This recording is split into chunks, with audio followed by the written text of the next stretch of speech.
The Rurok bike build project was a success in the end, I'd say, but there was quite a few dark moments and late night WhatsApp messages and tears. So today, I want to fill in all the blanks, everything that we missed out over the series, from what the bike felt like on track, because I didn't address that properly. I want to answer everyone's questions in the comments on the last video. We're going to talk about, most importantly, the exact cost of this build, because it's not something we've talked about. And finally, anything else that I would do if I was doing this bike build project again, and future projects we might have in the pipeline. Let's get into it.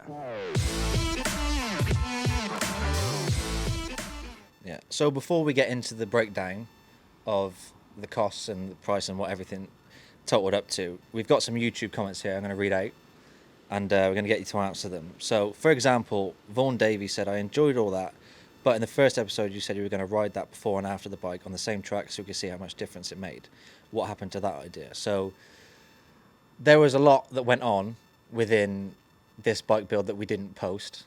A lot of late night WhatsApps, panic, logistical issues, driving the bike from one end of the country to the other in between both of our busy schedules. So if you give Vaughan Davey a bit of insight into why you didn't do the same, was it Knockhill you did the first test on? It was Mallory.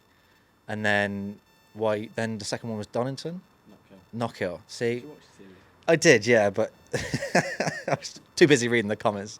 You just got a bit boring after a while, So, initially we had good intentions when we started this. The idea was to do a track day at Mallory Park, spend 2 days rebuilding the bike into a track day weapon, and then a week later ride it again and see the difference in lap time, which in theory was a good idea, should have worked if everything we wrote down on the piece of paper happened. Unfortunately, we started the project in February, just as my season was about to start, because for people that don't know, I manage a team in the Moto3 paddock as well, which obviously involves travelling all around the world. So I had very limited time to do this. So we bought the bike, took it to Mallory, started the build project. It was 1 day to strip it and 1 day to rebuild it. The first day we stripped it, just about got that done, all okay. Second day went to build it and we didn't have the parts to build it, which then meant that everything got knocked on further down the road. I then went away for a 6-week trip, more or less. I think it was 8 weeks if you include a little bit in between. And that then created another problem in that Mallory Park didn't have any track days in the 1 week that I was back, which spoiled the whole start of this project. That was the reason we were doing this, was to compare it at another track. I didn't have time to get into all this in the videos because we'd got strict plans for each video and we didn't want to sort of mess up what we were already doing with each video. So I sort of glazed over that fact and took the bike to Knockhill because I still wanted to ride it on track and show people that I'd ridden it on track. And with hindsight, we should have just not done that. I should have just waited and ridden it at Mallory Park. But unfortunately, still now, there's no track days that fit with my schedule.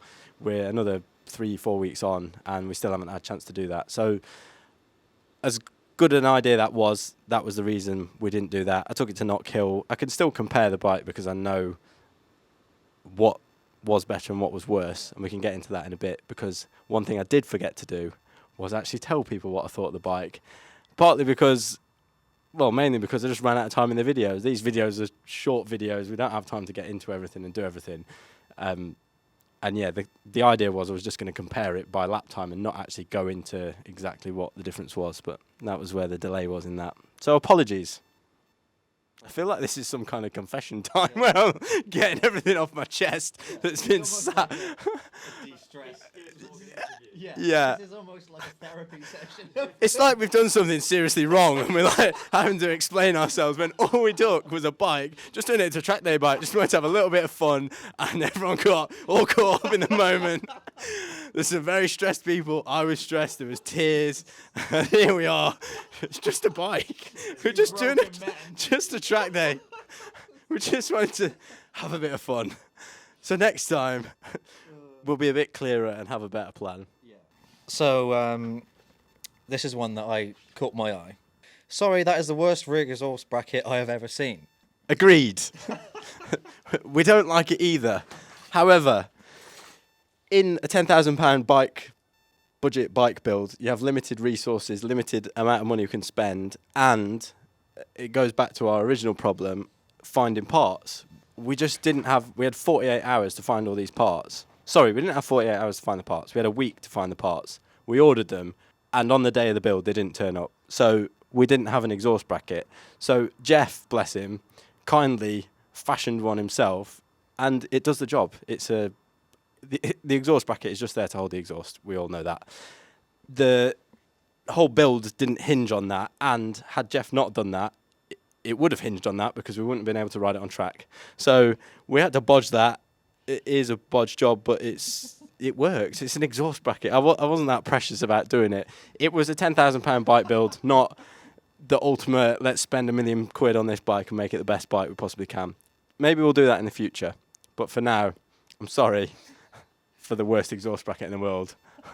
Just on that exhaust, for what the resources Jeff has, I actually think it's an excellent exhaust bracket.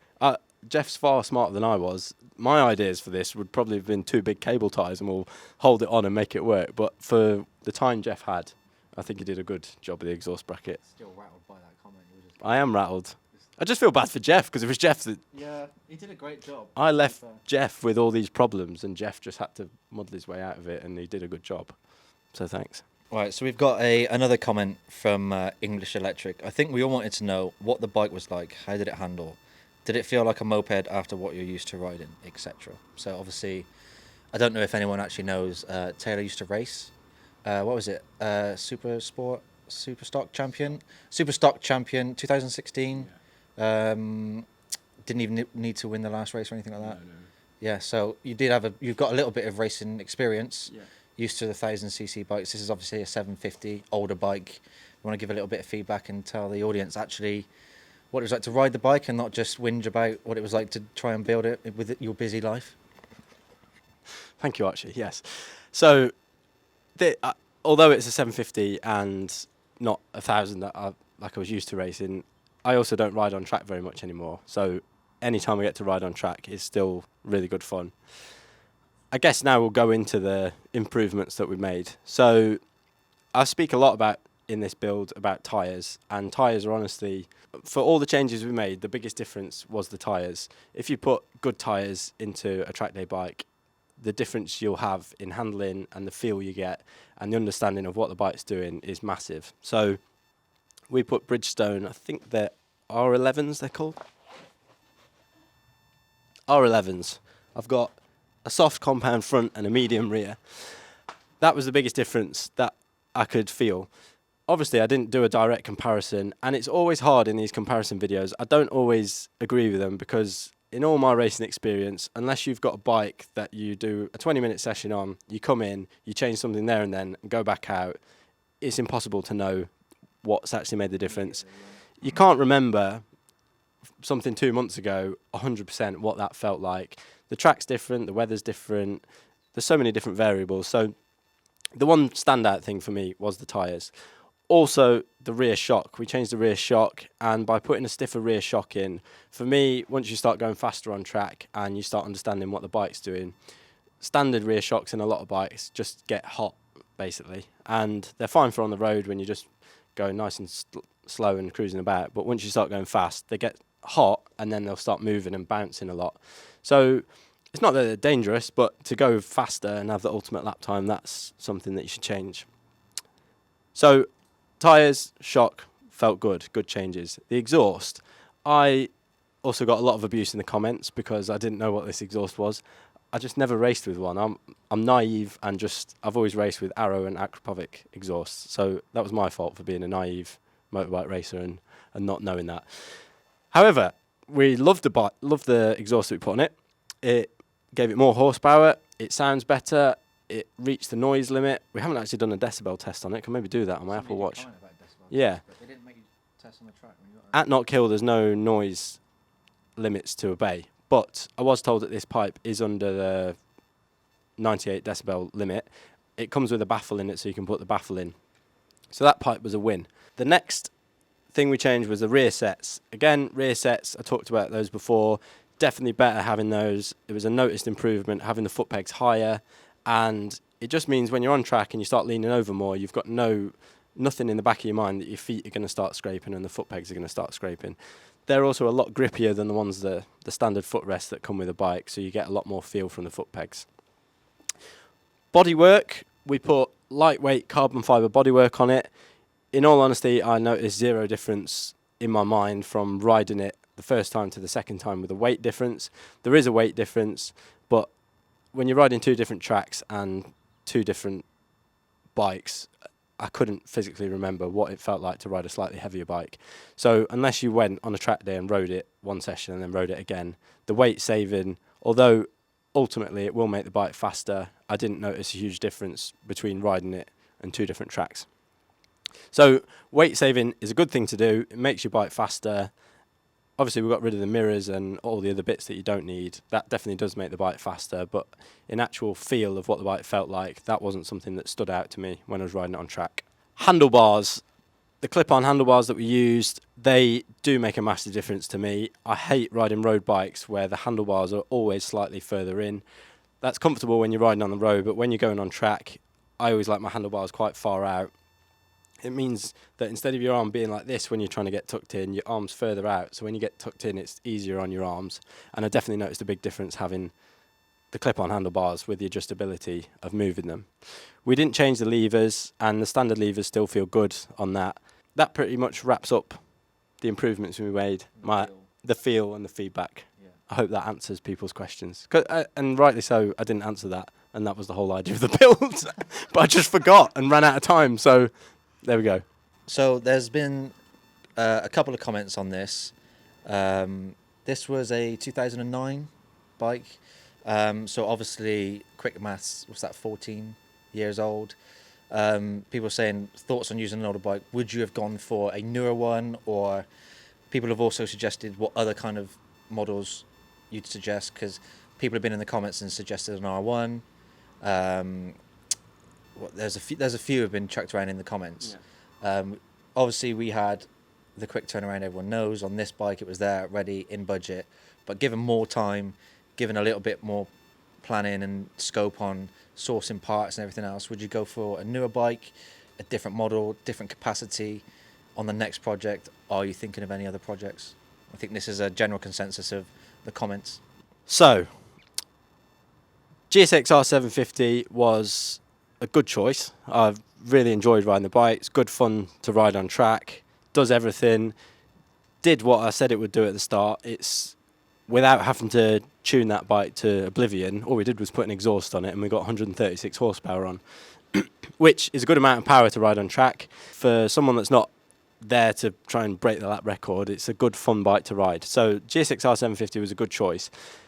A 2009 model, we did struggle a little bit to find parts, and I think I've realised I'm getting old, because in my mind 2009 didn't sound that old, but it's 14 years old, and a lot of the parts companies didn't have stock for bikes that are 14 years old. They only had parts for the last 10 years, I guess, or 5 years. So it wasn't that parts aren't there, you can get them, but things like the rear shock we had to order and then wait a month till it appeared. The bodywork wasn't there in stock, and so there was lots of things that did. It was a stumbling block. So perhaps what I would suggest is spending more money buying a newer bike. I think what I'm trying to say is don't buy a turd and try and roll it in glitter. Yeah. Just pay a bit more to start with and you'll have less issues. But that's not always an option for everyone. So it was feasible to do that. Yeah. If I was doing it myself again, I would have bought something slightly newer, or at least planned it where I could find parts for it. So other bikes that I'm interested in doing, I always used to race BMW superbikes, so that's definitely on my radar to do one of those, because it's one of the bikes that I had the most fun and enjoyment out of doing. I did used to race. So I want to do one of those. I don't actually currently own one of those. It's going to hopefully be another Roo Rock type project where I just wing it with someone else's money. However, I do own a Yamaha R6 road bike, and I would like to do something with that. And an R6, although they're road bikes, they're built for the track in a lot of ways. There's lots of parts available for those. It's quite a new bike that I've got, and that does excite me, doing one of those. So that is in my mind to do a Yamaha R6. I think a lot of the time I got told that GSX-Rs, it was this magic bike that everything that's got a Suzuki badge on will fit your bike. You were led to believe. we were led to believe that. And it is true with some parts, but it wasn't with others. Like, we got the exhaust, and then the exhaust fitted our bike, but it didn't fit with these fairings. So it would have fitted, but it didn't fit, and there was lots of stuff like that. So, yeah. It's actually a good segue into the gift that I got you. Oh, yeah. It's in the car. Is it? Yeah, wait there.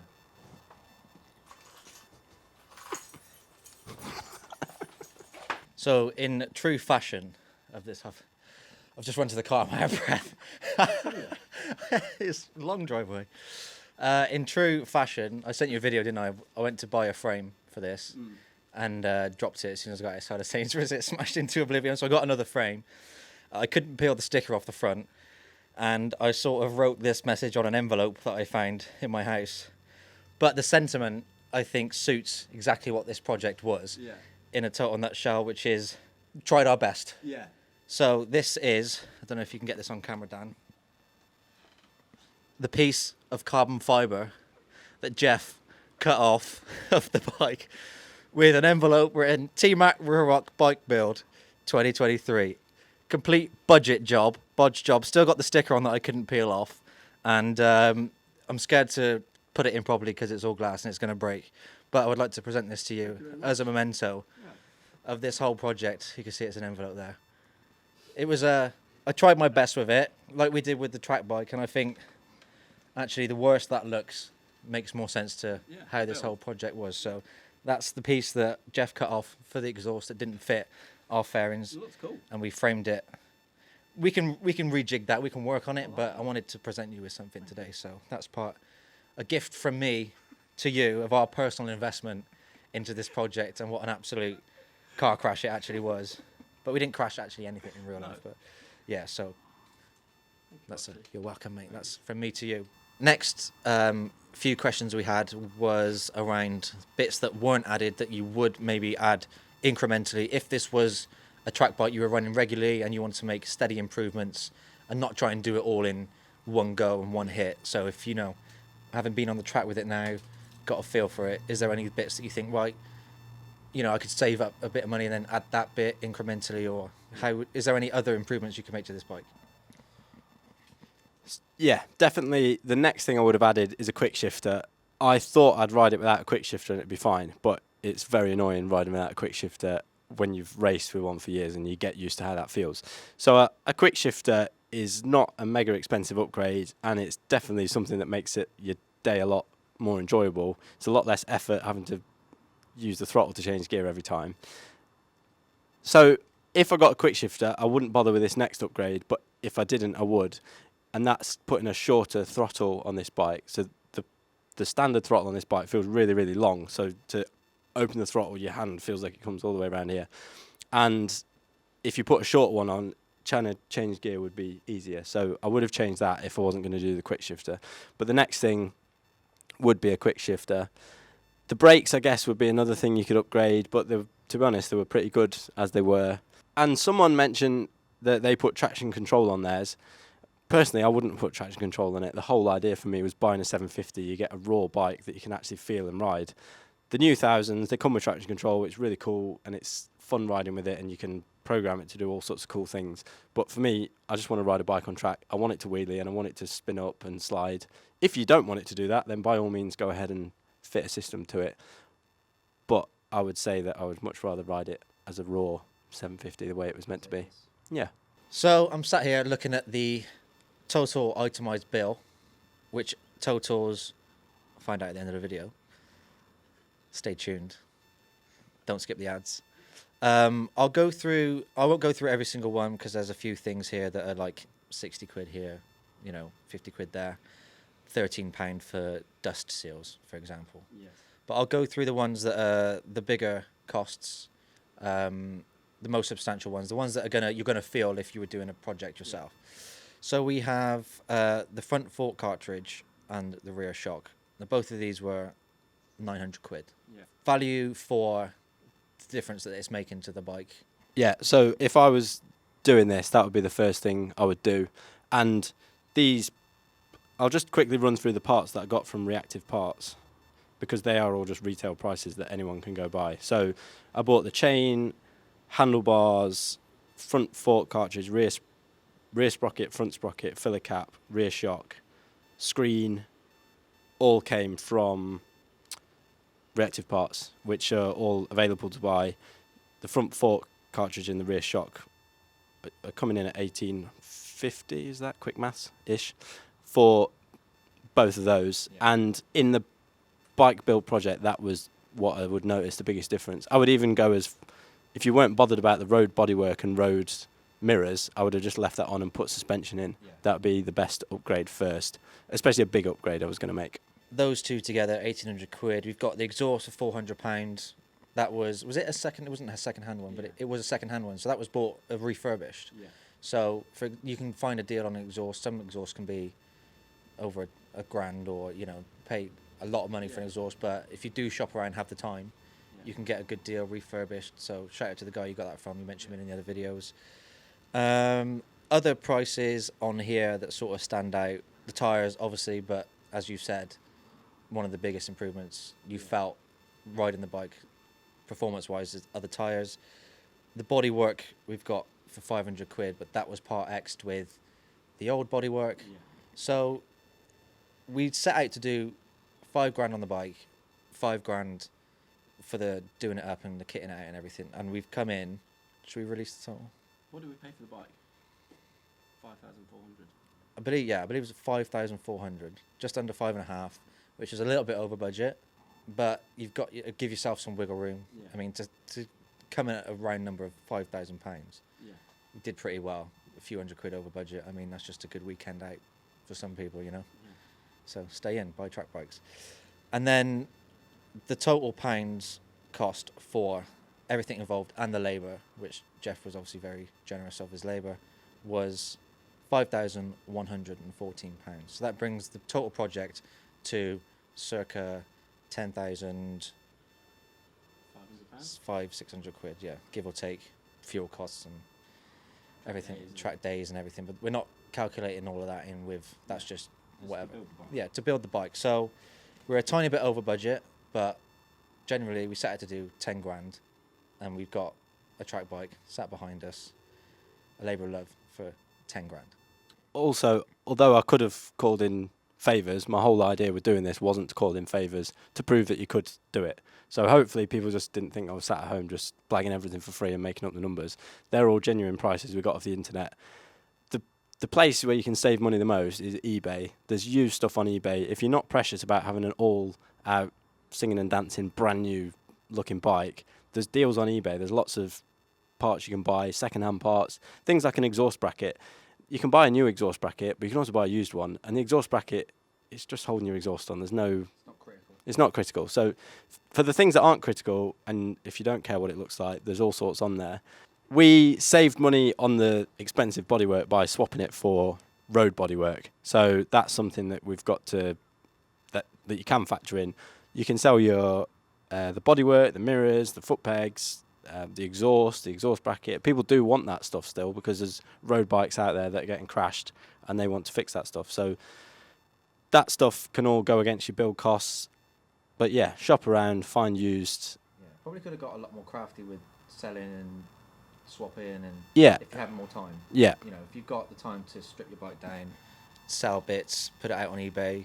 There's so many Facebook groups out there for track project bike builds and parts for sale and all this kind of stuff that you can go on and sort of put out there and swap or buy and stuff. Even for my personal bikes that I'm doing up, they're just road bikes, but I bought a seat that cost, for my Triumph, that was like 350 quid online. Some bloke selling it for 100 quid. Yeah. But that's all relative to your time scale, how long you've got. Obviously we didn't have that on this bike, but yeah, we could have got under that 5k mark for parts and bits and pieces, but like you said, the time frame we had to do it in, we just had to buy it. Yeah. What was there was ready. So, but all in all, 10k project to come in at 10,600 quid or whatever it was. 600 quid is 600 quid, but it's not 15 grand. Yeah. So hopefully it's shown people that it's doable and it's not beyond the realms of possibility to take a bike off the showroom and turn it into a fully fledged track bike. Does that wrap this video up? I'd say it does, yeah. Thank you for watching. We'll see you in the next one.